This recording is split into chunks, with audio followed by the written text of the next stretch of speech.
والصلاة والسلام على سيد الأنبياء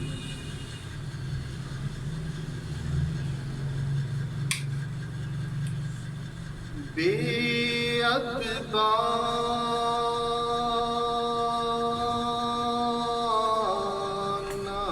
ساڑ ادب دی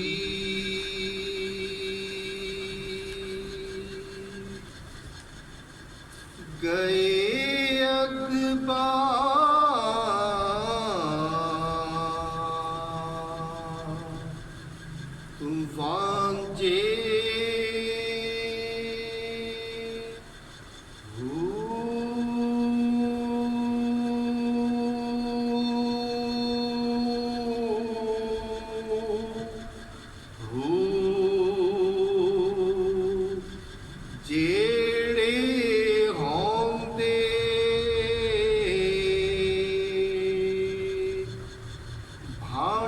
مٹی دے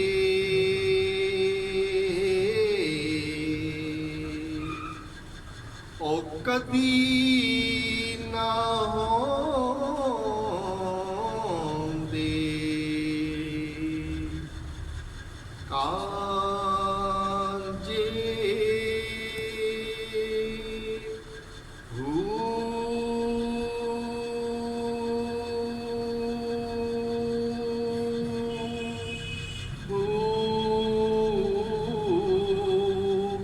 جہڑے مڈ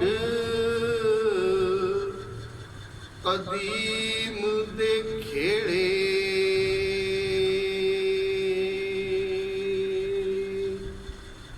کدی نہ ہون دے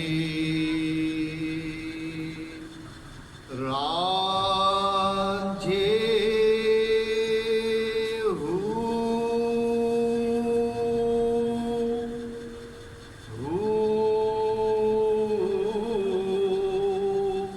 جائے دل حضور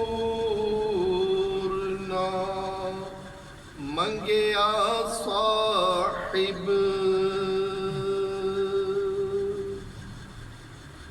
گئے دو ہی جہانی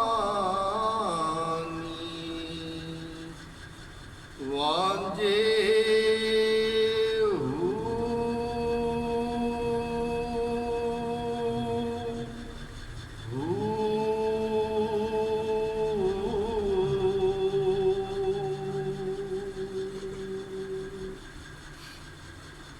الحمدللہ رب العالمین۔ اللہ کا کروڑ ہا کروڑ شکر احسان اس کے عطا کردہ توفیق سے آج ہمیں پھر موقع ملا ہم بابا صاحب سید سراج الدین وارثی کی محفل میں حاضر ہوں، اور آج پھر ہمیں یہ سعادت ملی کہ ہم نے قصیدہ بردہ بھی سنا، درود تاج بھی سن لیا، اور ہمیشہ کی طرح سلطان الفقر حضور سیدی سخی سلطان حق باہو رحمۃ اللہ تعالیٰ علیہ کے ابیات سے ایک قطع بھی سنا، اور اب انشاءاللہ عز و جل جو دل پر کیفیت وارد ہوگی وہ آپ کے ساتھ اس کو شیئر بھی کروں گا۔ اس کی جو شرح ہے، جو ممکن جو دل پر وارد ہوتی ہے، جو واردات قلبی ہے، وہ آپ کے ساتھ میں اس کو شیئر کروں گا انشاءاللہ۔ اور آپ ایک خوبصورتی دیکھیں سلطان باہو کے کلام کی، اس شعر کی ہم کئی دفعہ شرح کر چکے ہیں، بے اعتماد ساڑھ کوئی، تو یہ کئی دفعہ کر چکے ہیں، لیکن آپ تمام ریکارڈنگ نکالیں اور آپ جب ان کو سنیں گے ساری منفرد ہوں گی۔ اچھا، اس کی وجہ کیا ہے کہ اولیاء اللہ کا جب بھی کلام سنتے ہیں نا آپ، اور آپ دل سے سنتے ہیں، تو آپ پر ایک نیا راز کھلتا ہے۔ ایسا نہیں ہوتا کہ ایک راز کھل گیا راستہ بند ہو گیا، جب ایک دروازہ کھلا ہے تو پھر وہ دوسرے دروازے تک لے جائے گا، جب دوسرے دروازے تک پہنچیں گے وہ آپ کو تیسرے دروازے تک لے جائے گا۔ اس طرح ہر بار جب بھی آپ پڑھیں گے آپ پر ایک نیا مفہوم آپ کے دل پر جو ہے اس کا راز اس کا آشکار ہوگا، آپ کو ایک نیا مفہوم معلوم ہوگا، اور آپ کو عشق کا نیا پہلو معلوم ہوگا۔ سخی سلطان حق باہو رحمۃ اللہ تعالیٰ علیہ جو سلطان العارفین بھی ہیں، امام العاشقین بھی ہیں، اور طالبان مولا سے بے حد پیار کرنے والے ہیں۔ آپ چاہتے ہیں کہ لوگ ہم سے پوچھیں کہ ہمیں خدا کی راہ بتاؤ۔ آپ کی ساری زندگی اسی فلسفے میں گزری، آپ خود فرماتے ہیں کہ میری ساری زندگی تلاش طالبان مولا میں گزری. کہ کوئی طالبان مولا آئے اور وہ اللہ کی بابت سوال کرے, اس کی محبت کی بابت سوال کرے, رہے عشق سے متعلق سوال کرے. تو فرماتے ہیں کہ پھر خود ہی بتاتے ہیں کہ 30 برس کے اندر پہلا طالب مولا ہے. یہ طالب مولا وہ ہوتا ہے جس کے دل میں پھر یہ نہ ہو کہ بھئی یہ بھی ہو اور ساتھ میں طالب مولا ہو, یہ نہیں ہوتا. مولا علی فرماتے ہیں نا کہ ایک دل جو ہے وہ میان کی مانند ہے. ہر قلب جو ہے اللہ نے جو بنایا ہے اس کی میان کی مانند ہے. ایک آپ اس کو میان سمجھ لیں یا مکان سمجھ لیں, ٹھیک ہے. مکان اس لیے نہیں کہ دل جو قلب ہے نا وہ خدا کا گھر بھی ہے, ٹھیک ہے نا, تو وہ اس میں قید بند نہیں ہے, لیکن یہ وہ جگہ ہے. اس مکان سے مراد پتہ ہے کیا ہے؟ وہ ایک آئینہ ہے. وہ ایک آئینہ ہے جس میں آپ جھانکتے ہیں تو اپنے رب عز و جل کا دیدار کرتے ہیں. اچھا یہ بیت بڑا خاص ہے, اس کو بڑے غور سے آج آپ نے سمجھنا ہے. اس کو آپ اس میں ایک راز بتا رہے ہیں. آپ فرما رہے ہیں کہ اگر عشق کی راہ پہ چلنا ہے تو تمہیں ادب کے ساتھ چلنا پڑے گا. اللہ اکبر. عشق کی راہ پہ اگر چلنا ہے تو کوئی دوسرا راستہ نہیں ہے, آپ کو ادب کے ساتھ چلنا پڑے گا. اگر آپ نے ادب کی رسی کو چھوڑا عشق خود بخود آپ کے ہاتھ سے پھسل جائے گا. تو فرماتے ہیں کہ جو بے ادب ہے انہیں کیا پتا کہ ادب ہے کیا, ادب ہے کیا نعمت. کیوں؟ اس لیے کہ ان کے دل تو اللہ نے سخت کر دیے. اگر آپ یہ بیت پڑھیں گے نا آپ کو پورا قرآن اس میں نظر آئے گا. اولیاء اللہ کا یہی کمال ہے. آپ جتنے بھی اولیاء اللہ ہیں, سیدی اعلیٰ حضرت ہوں, امام احمد رضا علیہ رحمہ ہوں, یا سلطان باہو ہوں, یا بابا بلے شاہ صاحب ہوں, تو یہ تفسیر قرآن آپ کو اس میں ملے گی اشعار کے اندر.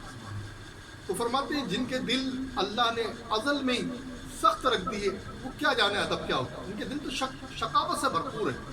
تو یہ ادب کون سی ہے؟ اس کا مطلب جس کا دل گداز ہوگا, نرم ہوگا, جس کے دل میں احساس ہوگا وہی اس کے رنگ کو چنے گا. اور فرماتے ہیں جو مٹی کے برتن ہوں, اب مٹی کے برتن شیشے کے برتن جیسے تو نہیں ہو سکتے نا. جو شیشے کے برتن میں خوبصورتی ہوتی ہے وہ مٹی کے برتن میں تو نہیں آ سکتی. تو فرماتے ہیں جو ازلی طور پر مٹی کے برتن ہوں انہیں کیا پتا کہ شیشے کے برتن کی کیا خوبی ہے. اچھا اب یہ جو ادب ہے نا یہ قرآن مجید بھی یہی سکھاتا ہے کہ بھئی ادب بہت اہم ہے. ادب کے بغیر آپ چلیں گے تو آپ دیکھیں کہ عشق جو ہے وہ ایک زینے کی مانند ہے, ایک زینہ ہے. فرشتے جاتے ہیں کہاں تک پہنچتے ہیں؟ عرش تک.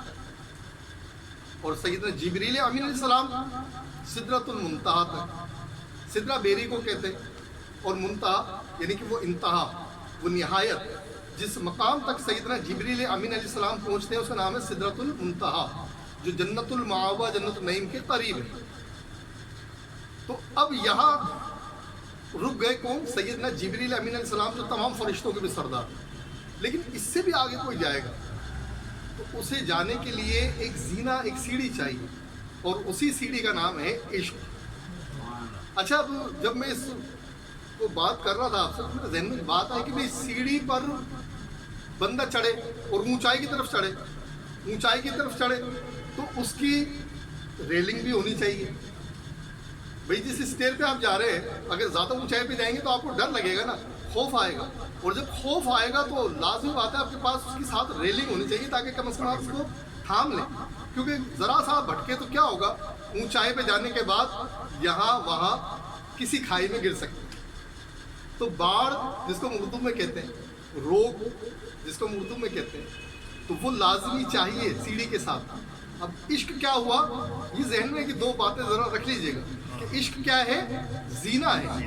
اب اس زینے کے ساتھ ایک باڑ چاہیے, اور وہ باڑ کیا ہے؟ وہ باڑ ہے ادب. اگر یہ ادب کی باڑ آپ کے ہاتھ میں ہے تو آپ چڑھتے جائیں, آسمانوں کو بھی کراس کر جائیں, عرش کو بھی کراس کر جائیں, سدرۃ المنتہا کو بھی کراس کر جائیں, ورا الورا ورا الورا ورا الورا, دین و وصال کی نعمت کو حاصل کر لیں. لیکن ممکن کب ہے؟ جتنی اونچائی زیادہ ہوگی اتنا خوف زیادہ بڑھے گا. آپ دریائے وحدت تک جب پہنچیں گے تو خوف بڑھتا جائے گا. اس خوف سے بچانے کے لیے کیا چاہیے آپ کو؟ باڑ. جس اسٹیئر پہ آپ چڑھ رہے ہیں آپ تصور کر کے سوچیں, ایک سیڑھی ہے جو اوپر جا رہی ہے, ٹھیک ہے, آپ اوپر چڑھے جا رہے ہیں چڑھے جا رہے ہیں چڑھے جا رہے ہیں, تو جب بہت اوپر چڑھ جائیں گے تو پھر خطرہ بھی زیادہ بڑھ جائے گا. اگر یہاں سے گرے تو ہلاک ہو سکتا ہے۔ بھائی ایک تو اسٹیج سے بندہ گرے گا تو کیا ہوگا؟ ہاتھ پاؤں ٹوٹیں گے، تھوڑی سی منزل چلا۔ اب اس میں بھی دیکھیں نقطہ ہے، اگر آپ غور کریں، یعنی وہ عام آدمی جو دنیا کے اندر آ رہا ہے، بس اپنا رزق حلال کما رہا ہے اور بس جاتا ہے، صرف مسجد تک بھی نماز پڑھتا ہے اور آ جاتا ہے، یعنی کہ عام فہم ایک سادہ سیدھا دیندار آدمی، تو اس کے دل میں بہت ساری چیزوں کی نہیں ہوتی، بس اس کو یہ ہوتا ہے بھئی میں یہاں سے کامیاب جاؤں اور مجھے جنت مل جائے۔ لیکن طالبان مولا تو جنت کی طرف بھی نہیں دیکھتے نا۔ طالبان مولا ہوتے کون ہیں؟ طالبان مولا ہوتے ہی وہ ہیں جو کسی شے کی طرف نہ دیکھیں، جو حادث کی طرف نہیں دیکھتے، محدث کی طرف دیکھتے، بنانے والے کی طرف دیکھتے۔ تو جنت بھی چونکہ ایک شے ہے تو وہ اس شے کو بھی بیچ میں نہیں آنے دیتے، ٹھیک ہے؟ تو اب جب بھی ہمیں عشق کی راہ پہ چلنا ہے تو ہمیں کیا چاہیے؟ اس کے ساتھ ریلنگ چاہیے، ایک باڑ چاہیے، ایک روک چاہیے، اور وہ کیا ہے؟ ادب۔ اب جس کے پاس یہ ادب نہیں ہوگا، باڑ نہیں ہوگی، وہ اگر عشق کی راہ پہ چلے گا تو کیا ہوگا؟ گر جائے گا، گرے گا تو ہلاک بھی ہو سکتا ہے۔ اب اس کے ساتھ مجھے ایک بڑی خوبصورت بات یاد آ گئی۔ ایک ہماری بہن ہے، کینیڈا میں رہتی ہیں، تو بابا صاحب سے بڑی محبت کرتی ہیں، گاہے بگاہے، حالانکہ مجھے سمجھ میں نہیں آتی کیوں، لیکن انہیں لگتا ہے کہ کوئی مسئلہ پھنس گیا نا تو وہ مجھ جیسے نکمے آدمی کو وہ کال کریں گے وہاں سے کہ بھئی مسئلہ بتاؤ، حالانکہ مجھے خود کچھ نہیں آتا جاتا، لیکن ان کا دل کے اندر بس یہ بات پھنسی ہے کہ بھئی ہم عشت بھائی سے بات کریں گے تو وہ اس کا ہمیں صحیح رستہ بتا دیں گے، اور وہ مطمئن ہو جاتی ہیں۔ تو وہ ہماری جو بہن ہے ان کا نام ہے ہینا رضوان، تو انہوں نے کینیڈا سے کال کی، اور یہ کل رات کی بات۔ تو اکثر جب کبھی کوئی ایسا مسئلہ ان کے ذہن میں اٹک جاتا ہے نا، گرے ہو جاتی ہے جب، تو پھر وہ مجھے لازمی کال کر کے میرے ساتھ وہ مسئلہ ڈسکس کرتے ہیں۔ انہوں نے مجھے کہا کہ عشت بھائی آپ سے نا بہت، پہلے تو وہ سلام دعا کرتے ہیں کہ نہیں مجھے ایک سوال پوچھنا آپ سے آخر میں، وہ بہت لازمی ہے۔ تو میں نے کہا پہلے سوال پوچھ لو، کہنے لگی کہ نہیں یہ آخر میں پوچھوں گا۔ بہرحال جب گفتگو ختم ہونے لگی، انہوں نے کہا کہ میں ایک مسئلے میں پریشان ہوں اور مجھے اس کا جواب چاہیے۔ میں نے کہا پوچھیں بھائی، مجھے آتا جاتا کچھ نہیں، لیکن میں کوشش کروں گا، اگر آ گیا ذہن میں تو جواب دے دوں گا آپ کو۔ تو وہ کہنے لگیں کہ سسٹر جو ہماری ہینا، کہ میری ایک دوست ہے جو لبنانی ہے، وہ بھی لیڈی ہے، اچھا وہ اینٹک پیس یا کیلیگرافی کے جو فریم ہوتے ہیں جس میں اللہ کے نام کو خوش خط لکھا جاتا ہے خوبصورت، سمجھ رہے ہیں میری بات؟ تو کہنے کہ وہ سیل آؤٹ کرتی ہیں اور لوگ ہدیہ دے کر ان سے خرید لیتے ہیں، وہ بھی کینیڈا میں ہی ہوتی ہیں۔ تو انہوں نے بتایا کہ بھائی میرے پاس کچھ شاہکار پیس آئے کیلیگرافی کے جس میں اسماء الحسنہ کے بڑا خوبصورت کام کیا ہوا۔ تو کہنے لگی کہ میں نے ان کو انوائٹ کیا، اپنی دوست کو جو لیبنانی تھی، ان کو کہا کہ بھئی آپ آ جائیں میرے پاس گھر پر اور مجھے اپنی وہ کیلیگرافی دکھائیں اور آپ مجھے بتائیں، مشورہ دیں۔ اب جیسے ہم تو یہ ہوتا نا، ہم بازار میں گئے کوئی چیز لائے، ہم نے خود ہی لگا دیا، 7 روپے LCD لگانی ہے، یہ دیوار پہ یہ گھڑی لگانی ہے تو ہم خود ہی لگاتے ہیں، لیکن باہر ملکوں میں ایسا نہیں ہوتا، وہ پراپر اس کا بندہ بلاتے ہیں، بتاتے ہیں بھئی اس کو کہاں لگائیں، آپ بتاؤ، اس کا مشورہ دو، پھر وہ مشورہ دیتے ہیں کہ یہ چیز یہاں پر، یہ ڈیکوریشن پیس آپ کا یہاں پر مناسب ہے، اس جگہ لگنا چاہیے، تو پھر اس کو وہ ڈیکوریشن پیس کو اسی جگہ پہ لگا۔ تو وہ کہنے لگی کہ میں نے اپنی اس لیبنانی دوست کو بلایا، اپنے گھر پہ انوائٹ کیا، ان کی تھوڑی خاطر مدارت کی اور ان کو اپنا روم دکھایا، اپنا گھر دکھایا۔ اب یہاں ہمارے پاس تو بڑی خوش نصیبی سے کیا ہے، 3600 فٹ کے گھر بھی ہوتے ہیں، 5400 فٹ کے یعنی کہ 600 گز کے بھی ہوتے ہیں، 1000 گز کے بھی ہوتے ہیں، بڑے بڑے گھر ہوتے ہیں، وہاں تو چھوٹے چھوٹے اپارٹمنٹ ہوتے ہیں۔ تو انہوں نے اپنے ڈرائنگ روم میں کو دکھایا اور اپنا روم دکھایا کہ بھائی میرا روم میرے یہ کام کا ہے، اس ایریے میں رہتی ہوں، اور مجھے یہاں وہ کیلیگرافی دیکھی، وہ کہنے کہ واقعی عشرت بھائی کیا کمال کی کیلیگرافی، مطلب دل کرتا فوراً روم لگوا دوں۔ تو میں نے ان سے کہا، اپنی بہن سے، دوست سے کہا کہ آپ بتائیں اس کیلیگرافی کو، اللہ کے ناموں کو میں کہاں لگا؟ ٹھیک ہے، بات لمبی ہو رہی ہے لیکن اس کو لمبی کرے بغیر آپ سمجھیں گے نہیں جو میں آپ کو سمجھانا چاہ رہا ہوں۔ تو وہ جو لیبنانی خاتون تھی انہوں نے بتایا کہ آپ ایسا کریں، میرے کمرے کو دیکھیں، ٹھیک ہے، یہ جو LCD کے اوپر جو حصہ بن رہا ہے نا، تو اس کے اوپر لگا دیں، یہ آپ کو میں لوکیشن سمجھا رہا ہوں، یہاں لگا دیں، کیلیگرافی کو بہت خوبصورت لگے گی۔ تو اس نے کہا کہ یہاں تو میں نہیں لگا سکتی، اور کوئی جگہ بتا۔ اس نے پھر جائزہ کمرے کا لیا، اس نے کہا کہ نہیں جی بس بیسٹ جگہ یہ ہے، آپ نے ان سے بیسٹ پوچھا نا تو بیسٹ بتا دیا، بیسٹ جگہ یہ یہاں لگا۔ اس نے بولا میں سوری یہاں نہیں لگاؤں گی۔ بھائی کیوں نہیں لگائیں گے آپ یہاں پر؟ لیبنانی خاتون نے پوچھا کیوں نہیں لگائیں گے یہاں پر، وجہ؟ تو وہ کہنے لگی کہ ارشد بھائی میں نے ان کو بتایا کہ بھائی دیکھیں میں یہاں پاؤں کر کے سوتی ہوں اور اللہ کا نام اوپر ہوگا تو مجھے تو اچھا لگے گا، ادب کے یہ تو بڑی بری بات لگ رہی ہے۔ تو اس لیبنانی خاتون نے کہا کہ بھائی اللہ کے نام کو خدا نہ خواستہ پاؤں ٹچ تھوڑی کر رہے ہیں، وہ تو بہت اوپر ہے، آپ کی مسیری تو بہت پیچھے ہے، تو آپ کے پاؤں ٹچ تھوڑی ہوں گے۔ تو ارشد بھائی اس نے عجیب بات بولی، کہا کہ لگا سکتے ہیں، جہاں پاؤں کر رہے ہیں وہاں اللہ کا نام بھی لکھ سکتے ہیں، تو آپ بتائیں۔ میں نے کہا میں دو باتیں کہوں گا اور دو باتوں کو سمجھنا، بیچ میں مت بولنا، جب دونوں باتوں کو سمجھ لو گی تو تمہیں تمہارے سوال کا جواب مل جائے گا۔ لیکن آپ کو پتہ ہے خواتین کی عادت ہوتی ہے، ان کو بڑا مشکل ہوتا ہے روک کے رکھنا۔ تو میں نے جیسے ہی کہا نا کہ وہ لیبنانی خاتون مسئلہ صحیح بیان کر رہی تھی، کتاب ہو یا اللہ کا نام اگر اونچی جگہ پر آپ نے پاؤں کیے تو کوئی اس میں قباحت نہیں ہے، شرعی مسئلہ ہے، وہ کر سکتا بندہ وہاں پر پاؤں۔ تو وہ جو لیبنانی خاتون تھی اس نے جو فتویٰ ہے یہ کتاب میں طریقہ لکھا ہے، وہ بتا دی کہ اس میں حرج نہیں ہے، کیلیگرافی تو اوپر ہے، آپ کے قدم نیچے ہیں، تو اس میں کوئی حرج نہیں آپ لگا سکتے۔ تو میں نے کہا بھائی وہ بالکل ٹھیک کہہ رہی تھی۔ بھائی کیا کہہ رہے ہیں آپ یہ، اللہ کے نام لکھیں گے وہاں میں پاؤں کر لوں اس طرف۔ میں نے کہا دیکھو تم بیچ میں بول گئی نا، میں نے کہا پوری بات سن، مسئلہ بالکل ٹھیک بتایا اس خاتون نے، جو لیبنانی خاتون تھی۔ شریعت آپ کے پکڑ نہیں کرے گی اس مسئلے کے اندر کہ اللہ کا نام اونچی جگہ پہ لکھا ہوا ہے اور آپ نے پاؤں طرف کیے، تو شریعت آپ کو رعایت دیتی ہے، آسانی دیتی ہے کہ آپ کر سکتے ہیں ایسا معاملہ۔ اب میں نے کہا دیکھو بیچ میں تم بول گئی ہو لیکن مجھے میری دوسری بات تو تم نے سنی نہیں۔ وہ لیبنانی خاتون، پھر سنو، وہ لیبنانی خاتون بالکل صحیح مسئلہ بتا رہی ہے کہ آپ اوپر کی طرف اللہ کے نام لکھ سکتی ہیں، کوئی شرعی قباحت نہیں ہے اس کے اندر، کوئی عالم کوئی مفتی آپ کو اس کو منع نہیں کرے گا اس بات کے لیے۔ لیکن اب میں آپ کو ایک واقعہ سناتا ہوں۔ کہنے لگی کہ اچھا سنائیں چلیں واقعہ، میں تو بڑی ہرٹ ہوئی ہوں کہ مجھے لگ رہا تھا میں صحیح ہوں، آپ نے تو اس کو صحیح کر دیا۔ تو میں نے کہا بھائی صحیح تو وہ اپنی جگہ ہے، اب جو صحیح ہے اس کو میں غلط کیسے کر دوں، لیکن دوسرا واقعہ سنو تمہیں مزہ آئے گا اس کو سننا۔ کہنے لگی کہ اچھا چلے ٹھیک ہے سنائیں۔ پھر میں نے کہا بھائی مسئلہ یہ ہوا کہ سیدی نعمان بن ثابت امام اعظم ابو حنیفہ علیہ رحمۃ الرحمان جو ہے، انہوں نے فقہی مسئلہ لکھا ایک جگہ کہ نجاست غلیظہ جو ہے اگر ایک درہم کے برابر کپڑوں پر لگ جائے تو کپڑے ناپاک ہو جائے۔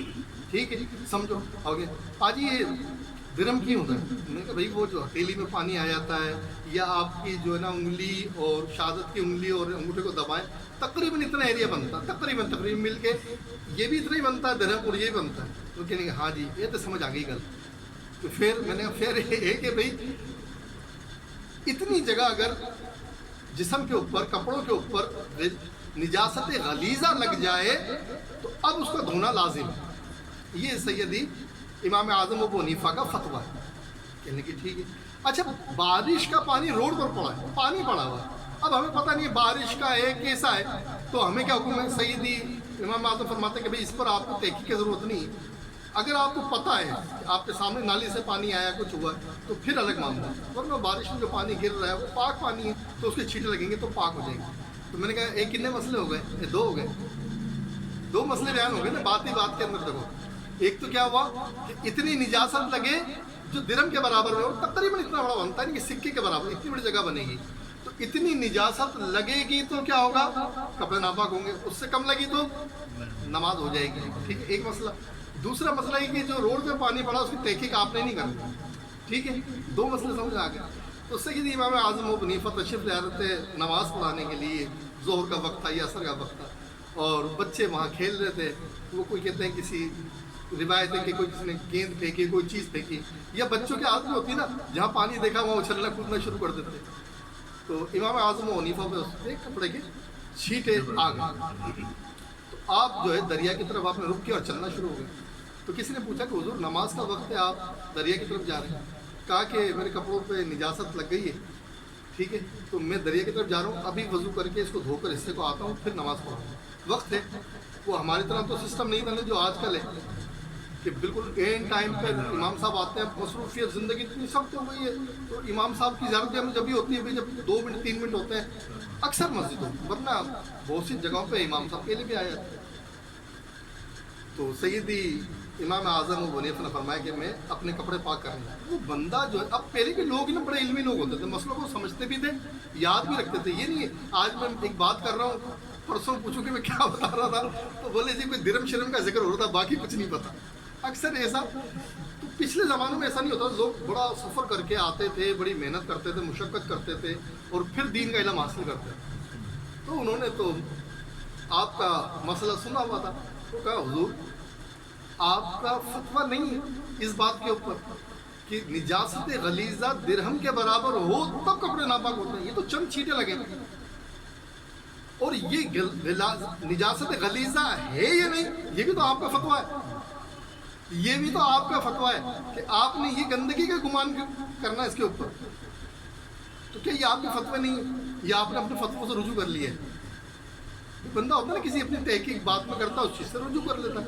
ایک چیز کا پہلے منع کر رہے ہوتے ہیں، پھر علماء کہتے ہیں جیسے ہم سینٹ ہیں تو اپنے ہمارے وہ نذیر بھائی کو یاد ہوگا، منظور بھائی کی دکان ہوتی تھی پنجاب اسٹور کے نام سے نا. انہوں نے دکان کاروباری ختم کر دیا اس زمانے میں. وجہ کیا ہوئی تھی کہ وہ سینٹ بیچا کرتے تھے. وہ کہتے یار اس میں الکوہل عمدہ ہے تو میں تو نہیں کرتا. وہ چلے گئے چنگی امر صدوق لاہور چلے گئے، میر پور خاص کاروبار ہی ختم کر دیا. بولے میں نے بیچنی ہی نہیں سینٹ. تو اتنی سختی تھی. لیکن آج علماء کہتے ہیں کہ نہیں بھائی یہ وہ الکوہل نہیں ہے، یہ وہ الکوہل نہیں ہے اور یہ کپڑوں پہ ٹھہرتی بھی نہیں ہے. تو اگر سینٹ کس نے لگا کے نماز پڑھی تو علماء فرماتے ہیں نماز ہو جائے گی. ٹھیک ہے، 30-35 سال میں ہم نے فتویٰ بدلتے ہوئے دیکھ لیے. پہلے گھڑی پہ بڑے مسائل تھے کہ نماز نہیں ہوگی پھر ہوگی. ٹھیک ہے، اور بھی بہت سارے معاملات میں علماء نے رعایت دی. تو تحقیق آتی. تو اس نے پوچھا کہ حضور کیا بات ہے، یہ فتویٰ آپ کا نہیں ہے یا آپ نے رجوع کر لیا؟ آپ نے فرمایا فتویٰ بھی میرا ہے اور میں نے رجوع بھی کوئی نہیں کی. تو حضور پھر کیوں جا رہے ہیں آپ دریا کی طرف جب آپ کا فتویٰ ہے؟ تو آپ نے فرمایا کہ بھئی وہ فتویٰ تھا اور یہ تقویٰ ہے. ٹھیک ہے. تو اس نے کہا ہنا سسٹر کہنے لگی کہ بھائی پھر اس میں میرے لیے کیا ہے؟ اور میں نے کہا اللہ کی بندی ساری بات تو تجھے سمجھا دی، شریعت تجھے رعایت دے رہی ہے کیلی گرافی لگانے کی اس طرف، لیکن ادب کا تقاضا یہ ہے کہ دل ہی نہیں مان رہا کہ جدھر سونے کا نام لکھا ہے ادھر پاؤں کروں. تو میں نے کہا یہ تو اللہ نے تیرے دل میں عشق کی جوت جلا دی ہے، وہ عشق کی جوت تجھے جو ہے نا پاؤں پہ کرنے نہیں دے گی. تو ٹھیک تو ہے، مسئلہ اس نے صحیح بیان کر دیا لیکن عمل تیرا اچھا تھا. اور یہ عمل کب پیدا ہوتا ہے؟ جب اللہ تعالیٰ کسی کے دل میں اپنی محبت کا چراغ روشن کر دے. بھائی بندہ رعایت کا متقاضی ہوتا ہے نا. بیمار ہو تو بھئی نماز میں کتنی تخفیف ہو سکتی ہے، سفر میں کتنی ہو سکتی ہے. اچھا خواتین کے مسائل ہیں، ان کے اندر بھی جو رعایت ہیں انسان ان سے اٹھاتے ہیں، اور جو نہیں اٹھاتے پھر ہم کو سمجھاتے ہیں حدیث ہے نعمت، اللہ نے نعمت اتاری ہے تو تم اس کا کیوں انکار کر رہے ہو؟ تو اس نعمت کا فائدہ اٹھاؤ اور وہ جو بھی اللہ نے رعایت دی ہے وہ رعایت اٹھا دو. تو رعایت اپنی جگہ موجود ہے لیکن دل ہی نہیں مان رہا. کیوں؟ اسے لگتا ہے یہ بے ادبی ہے اور یہ بالکل ادب کے واقعی خلاف ہے. بھئی دیکھیں کعبۃ اللہ کی طرف اگر کوئی تھوک دے تو اس پر حدیث موجود ہے نا، نبی کریم صلی اللہ علیہ وسلم نے منع فرمایا کہ اس کی امامت ہٹا. ایسا ہے نا. تو یہ کیا ہے؟ کعبۃ اللہ کا ادب. تو آپ دیکھیں بزرگان دین جو ہمارے وہ کعبے کی طرف چہرہ کر کے بیٹھتے ہیں. اب یہ جو رخ ہے نا، تو یہاں میرے ایک دوست آیا کرتے تھے، وہ جب بھی آگے بیٹھتے نا تو اب چونکہ میں یہاں بیٹھا ہوتا تھا، یہ جگہ ہوتی تھی، یہ آفس تھا اس وقت فیکٹری کا، تو میں یہاں بیٹھتا تھا، آگے ٹیبل لگی ہوتی تھی. تو میں دیکھتا تھا وہ اکثر نا گھوم کر بیٹھ جاتے. سامنے بیٹھے ہوئیں گے تو ان کو پیٹ کرنی پڑے گی کعبے کی طرف، تو وہ گھوم کر بیٹھتے. تو میں نے ان سے پوچھا کہ یار آپ جب آتے ہو تھوڑا ترچھا ہو کے بیٹھتے ہو، وجہ یار میں کوشش کرتا ہوں کہ میرا جو سینہ ہے وہ زیادہ سے زیادہ کعبے کی طرف اور مدینے کی طرف. اللہ اکبر سبحان اللہ. اب یہ کیا ہے؟ یہ ادب، اور یہ ادب ہی انسان کو معراج پہ لے کے جاتا ہے. عمل سے نہیں جاتا، ادب سے جاتا. یہ بھی دیکھیں پوائنٹ ذہن میں رکھیے گا. بہت سارے لوگ سمجھتے ہیں کہ ولایت جو ہے وہ کسبی ہے. مجھ سے بہت سارے دیندار اور بہت سارے مطلب کہ میں ان کو اپنے دوست کے گروپوں میں سمجھتا ہوں، اولیاء اللہ سے بے انتہا محبت کرنے والے، عقیدت کرنے والے لوگ، اور وہ مجھ سے بحث کر رہے ہیں. کافی پرانی بات ہو گئی، وہ فیس بک پر مجھ سے بحث کر رہے ہیں کہ نہیں ارشد بھائی ساری باتیں آپ کی ٹھیک ہیں، باقی ولایت کسبی. میں نے کہا دیکھیں اللہ کے بندے، ولایت کسبی کیسے ہو سکتی ہے؟ اگر ولایت کسبی ہوتی تو ہر آدمی جس کا دل چاہے وہ عبادت کرے اور اللہ کا ولی بن جائے. ایسا تو ہے ہی نہیں. ولایت کے لیے اللہ چنتا ہے. اللہ اکبر. یہ کسب کا معاملہ نہیں ہے. جس کا دل کرے منہ اٹھا کے وہ بولے میرے کو ولی بننا ہے اللہ کا، تو وہ ایسے ولی نہیں بنتا. بلکہ ولی بننے کی جو خواہش ہے، حضور سیدنا غوث الاعظم فتح الغیب شریف فرماتے ہیں خواہش بھی کیوں ہے، یہ بھی تو تم نے ناصر بالا ہے خواہش کا. اچھا ولی بن کے پھر کیا چاہیے؟ پھر چاہیے کرامت. جب کرامت ملے گی تو کیا چاہیے؟ کرامت کا اظہار. بھائی میں اپنی خود کرامت بیان نہیں کروں گا تو میں احسان بھائی سے کہوں گا یار احسان بھائی میری کرامت بتایا کرو، لوگ نذیر بھائی میری کرامت بتایا کرو. تو یہ اندر ایک خواہش پیدا ہوتی ہے انسان کے کہ یار میں نے یہ کام کیا ہے اور یہ کام کوئی نہیں کر سکتا، تو یار میں تو بولتا ہوں اچھا لگوں، چلو تمہیں بتا دیا کرو لوگوں کو. تو وہ ایسے کرامت سینہ بہ سینہ کی بجائے وہ زینہ بہ زینہ اور وہ لف ٹو لف چلتی ہے. ٹھیک ہے نا. تو یہ بھی پھر ایک بڑا امتحان ہے. حضور غوث پاک فرماتے ہیں سب سے خطرناک چیز جو ہے نا ولایت کے اندر وہ کرامت. آپ فرماتے ہیں ایسے ہے جیسے سیڑھی پہ حیض کا گندا خون پڑا ہوا. یہ کرامت اتنی خطرناک چیز ہے. بندہ اپنی اظہار میں گم ہو جاتا ہے، بس پھر وہ کرامت کا ہی ذکر رہے گا، ہر وقت کرامتوں کے ذکر میں گم رہے گا. اچھا کرامت کے ذکر میں جب گم رہے گا تو کیا ہوگا؟ بھئی میں نے ایسا کر دیا. مثال کے طور پر ایسے سمجھ لیں کہ ایک بندہ آتا ہے، ایک بندے اس کے پاؤں ٹوٹے ہوئے ہیں، اب وہ آیا بندہ میرے پاس اور اللہ نے مجھے وہ کرامت عطا کی، یہ کسی کو بھی کی، اور میں نے اس کو ہاتھ لگایا اس کے پاؤں صحیح ہو گئے، تو اب کیا ہے اس کا بندہ اظہار کرنا چاہے گا. تو حضور غوث پاک فرماتے ہیں یہ بہت بڑا فتنہ ہے، ولایت کے لیے زہر قاتل ہے.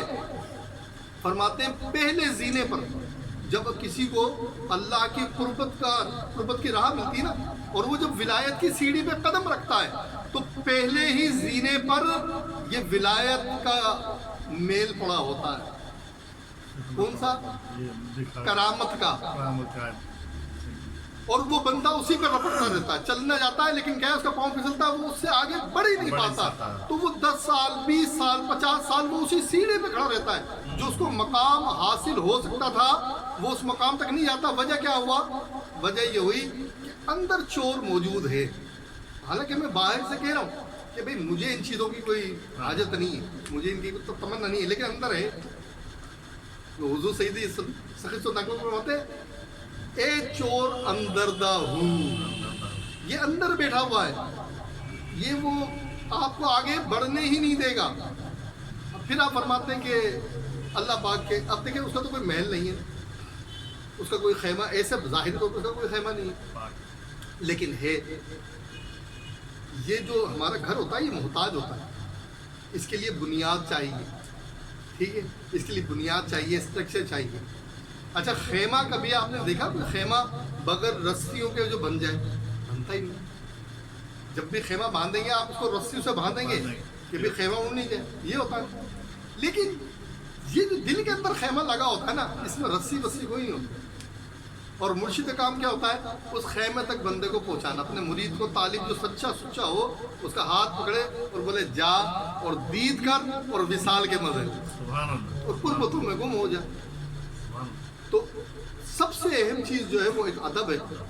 اور دوسری چیز کیا ہے؟ اپنے دل سے تمام خواہشوں کا مٹا دینا. کیونکہ جتنے خواہش کے انبار ہوں گے اتنی گندگی جمع ہوگی، اتنے ہی اس آئینے کے اوپر دبیز حجاب ہوں گے. اب جتنے حجاب ہوں گے اتنا ہی چہرہ دھندلا ہوگا. مثال طور پر آپ مجھے دیکھنے چاہ رہے ہیں یہاں سامنے بیٹھ کر اور کوئی ایسا باریک ململ کا کپڑا ڈال لے تو میں نظر آؤں گا آپ کو، اور میں آپ کو دیکھنا چاہوں جالی دار چیز سے تو آپ مجھے نظر آئیں گے. لیکن ایک جالی کا پردہ اور ڈال دیں تو تھوڑا کم نظر آئیں گے ہم ایک دوسرے کو. لیکن اگر ایک جالی کا پردہ اور ڈال دیں تو اب نظر نہیں آئے گی، لیکن روشنی نظر آئے گی. لیکن چوتھا پردہ، پانچواں پردہ، چھٹا پردہ تو کیا ہوگا؟ اب روشنی بھی نظر نہیں آئے گی. ٹھیک ہے. تو یہ جو قلب ہے نا اس پر جو حجاب پڑتے ہیں یہ حجاب ہم خود ڈالتے ہیں، یہ کسی نے آگے ہٹانے نہیں ہے. مرشد کا کام کیا ہے؟ مرشد کا کام ہے جو اس کا نفس سب سے خطرناک جو اس کا دشمن ہے اس نفس کو قابو کر دے. کہتے ہیں مجھ پر میرے پیر کی نظر ہے، تو پیر کی نظر کیا ہوگی؟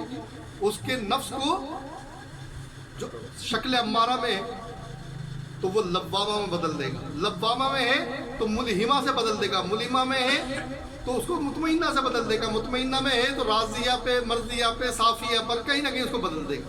اور جب کوئی اپنے مرشد کو دیکھنا چاہے نا کہ میرا مرشد کتنا اسٹرونگ ہے، تو وہ دیکھے کہ میرے نفس کی حالت کیا ہے، بہتری میں آیا کہ نہیں آیا۔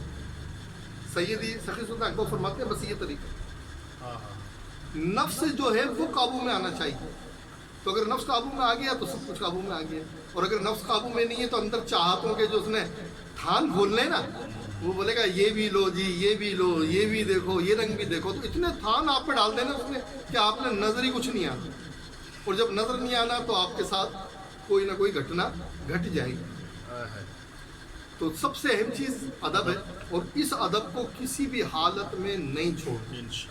جو نہیں چھوڑے گا وہ کامیاب ہو جائے گا، اور جو کبھی ادب کرے گا اور کبھی بے ادبی کرے گا تو وہ ایسا ہی ہے جیسے بے ادب ہے۔ اللہ تعالیٰ کا کروڑ ہا کروڑ شکر ہے کہ اس نے آج ہمارے لیے توفیق دی، ہم نے کچھ سیکھا، کچھ اولیاء اللہ کی باتیں کی، اس طرح کی بات کی۔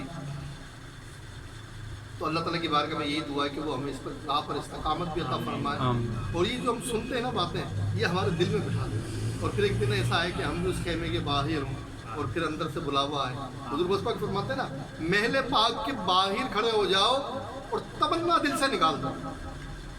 وہ جو میں بات کر رہا تھا نا، ولایت قصبی، قصب کیا ہے؟ تمنا پیدا کرتی ہے اندر۔ بہت سارے لوگ آتے ہیں نا، مطلب کچھ نہ ہونے کے باوجود لوگوں کو لگتا ہے میرے کو کچھ ہے، تو وہ کہتے ہیں سکھاؤ۔ وہ کہتے ہیں میں سکھاؤں گا، بھائی میرے ہے کچھ نہیں۔ وہ کہتے ہیں نہیں کچھ سکھا دو، تو بھائی سکھا دو تو کس لیے سکھا دو، چاہیے کیا؟ تو وہی کیفیت ہوتی ہے جو میری بھی کبھی 30-35 سال پہلے ہوتی تھی، ڈنڈا ہونا چاہیے ہاتھ میں، پاورفل، موکل شوکل ہونے چاہیے، جنات جنات ہونے چاہیے۔ اور ہمارے بابا صاحب کو بولتے تھے پہلے دن سے، ارے بابو کیا کرنا ہے انہیں قید کر کے، تم اس سے دوستی کرو، یہ تو خود ہی سارے پیچھے تمہارے لگ جائیں گے۔ میری سوچ ہوتی تھی بابا صاحب کشف قبور سکھا دیں، اچھا بابا صاحب ہنس جاتے تھے، بابا صاحب یہ سکھا دیں، بابا صاحب وہ کیسے آئے گا؟ تو بابا صاحب کہتے ہیں ارے بابو کن چکروں پڑے ہو، کیوں ان کو تم چاہ رہے ہو کہ بیچارے آزاد پنچھیوں کو تم قید کر لو؟ تو بابا صاحب بس وہ موکل مجھے چاہیے، کیا چاہیے؟ دانا سلیمانی کا موکل دے دیں، میں ساری محنت میں کروں گا، بس آپ پرمیشن دیں، ہاتھ رکھیں۔ تو چکر میں کس میں پڑا ہوا ہے؟ تو یہ ہوتی ہے، لیکن مرشد کا کام کیا ہوتا ہے؟ ان خواہشوں کو دل سے نکالتا ہے۔ پھر ہمارے اندر وہ جو توڑ تھی کہ بھئی ہم تو خود، وہ نذیر بھائی اس زمانے کے ہمارے ساتھ چلے ہوئے، لوگوں کو پتہ ہوگا کہ ہم تو خود اتنا وہ جبے شبے پہن کے گھومنے والے تھے، تو لوگ بھی پیچھے پیچھے چلتے تھے۔ تو اب ہم ہونے تو گئے مرید، لیکن یہاں تو خود ایک بہت بڑا مولوی موجود ہے نا اندر، جبہ اور ابا میں بہت بڑا خود مولوی موجود ہے۔ تو مرشد تو بنانا چاہتے ہیں، لیکن جو اندر وہ اپنے خود جو مولوی بیٹھا ہوا نا، وہ خود مرشد بن کے بیٹھا ہوا۔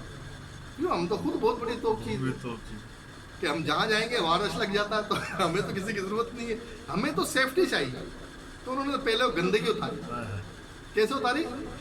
جو بھی ہمارے بابا صاحب کے گھر پہ جاتا تھا، جو لوگ جاتے تھے نا، جنہوں نے بابا صاحب کی ملاقات کی ہو، دیکھا ہو، چاہے وہ گدھا گاڑی چلاتا ہو، چاہے وہ مزدور ہو، چاہے وہ روڈ پر جھاڑو لگانے والا ہو، کوئی بھی آئے تو بابا صاحب بولتے آؤ بابو آؤ، اندر لے جاتے، اپنے ہاتھ سے چائے بناتے، پلاتے، تواضع کرتے، محنت کرتے، اس کے لیے خدمت کرتے۔ اس کی کبھی کسی مرید کو نہیں کہتے تھے کہ لاؤ پانی پلا دو اس کو، مہمان آیا، کبھی نہیں۔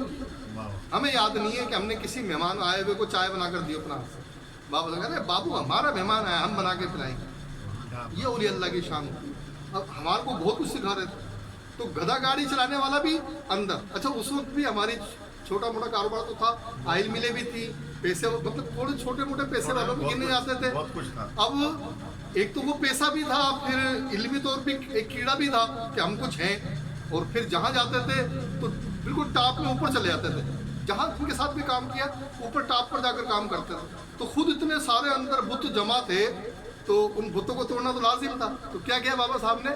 جب عشت اقبال وارسی گئے نا بابا کے پاس، تو گدھا گاڑی والے اندر جا رہے تھے، اور بابا صاحب نے کہا بابو کیا لینا ہے؟ یہاں کچھ نہیں ہے، وہاں بیٹھے ہو، چلو شاید۔ مجھے آج بھی یاد ہے 7, 8 یا 10 اتنے دن، 7 سے 10 دن کے بیچ کا وقفہ مجھے یاد ہے۔